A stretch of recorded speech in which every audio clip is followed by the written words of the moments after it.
Some people aren't sure what the CAGED system actually is. So today I'm going to explain to you the simple key principles that will allow you to utilise the system without any further confusion.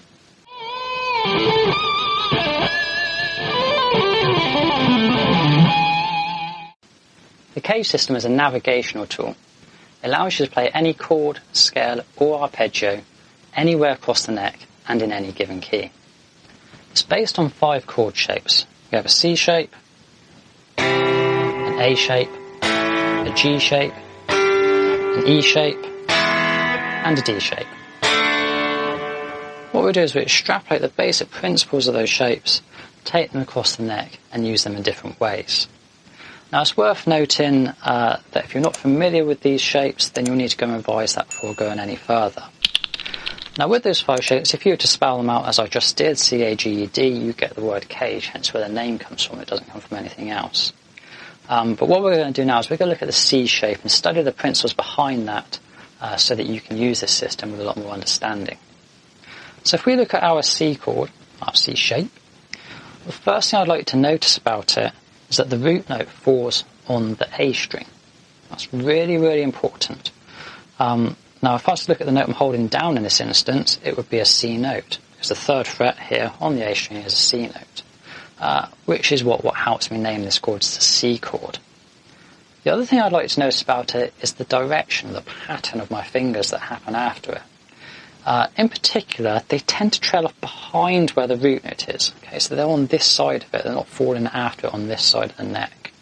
That's going to be consistent when we apply this up the neck in different circumstances.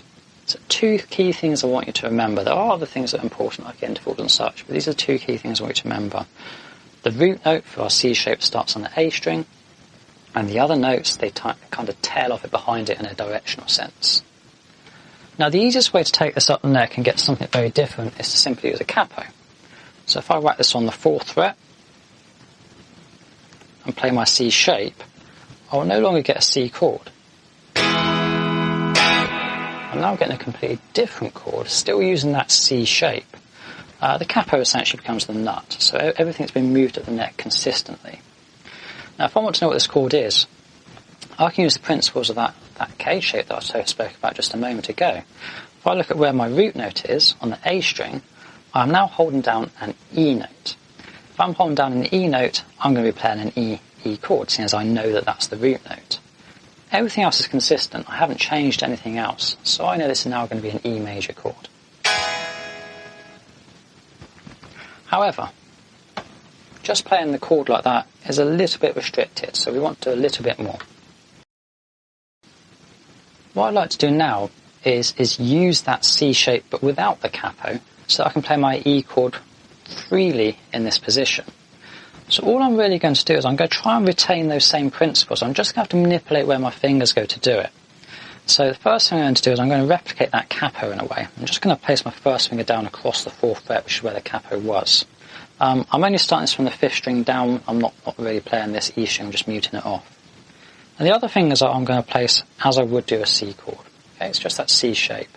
My little finger is up on that 7th fret, on that E note like it was earlier, and everything else follows the same shape as a basic C shape would. Just my first finger dropping behind.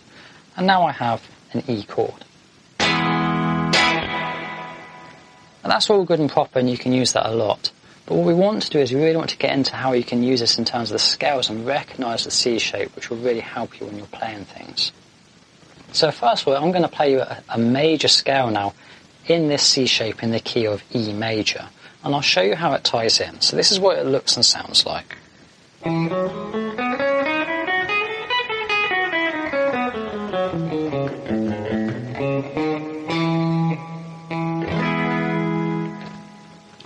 So just like when I played the chord shape, you'll notice that I started it on the A string.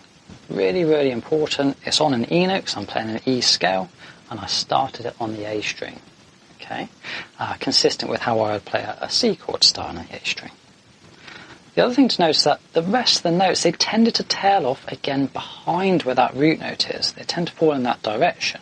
So again, with the C shape, you have the root note on the A string, everything else tails back behind it. When I played my scale, I did exactly the same. I had my root note here, and then all the other notes kind of tailed back behind it in a directional sense.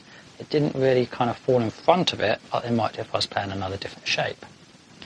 So that helps me to identify where I am on the neck and easily know what notes are available to me by simply knowing where that root note is. Now, you do have to know the scale shapes, that's probably a given, but it just helps with that navigational sense of knowing where you are. Now, a lot of lessons kind of stop at the major scale, but actually this applies to everything you do. It doesn't matter what type of scale or arpeggio you're playing, they still follow the same principles. So for example, if I was to play an E minor scale, it would look like this.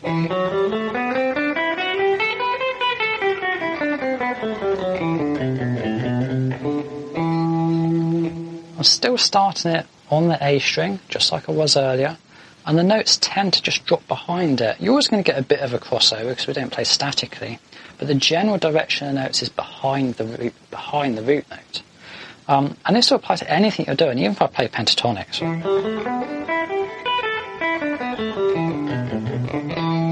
Or even if you get into like harmonic minors, so Phrygian Dominant for example.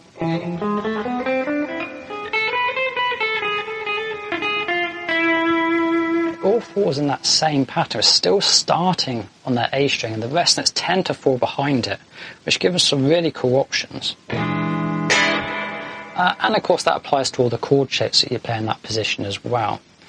So when we're using the CAGED system, it's just a navigation tool. It just gives us some basic shapes that we can follow. It makes things a lot easier, especially if you're learning someone else's piece of music and you want to kind of know what's likely to come next. You know where the first few notes are, you know what's going to come around it because they're going to be following these pattern shapes.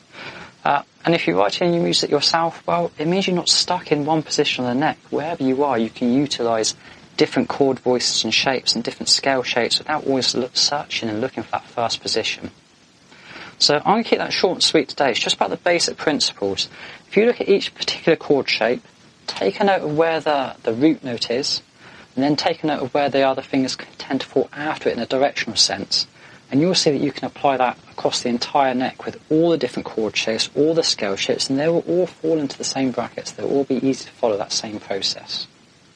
I'll stop there, mostly because I'm losing my voice, but otherwise, I hope you check out some of the other videos in my range. Hope you're all keeping well, stay safe, and I shall see you soon. Bye for now.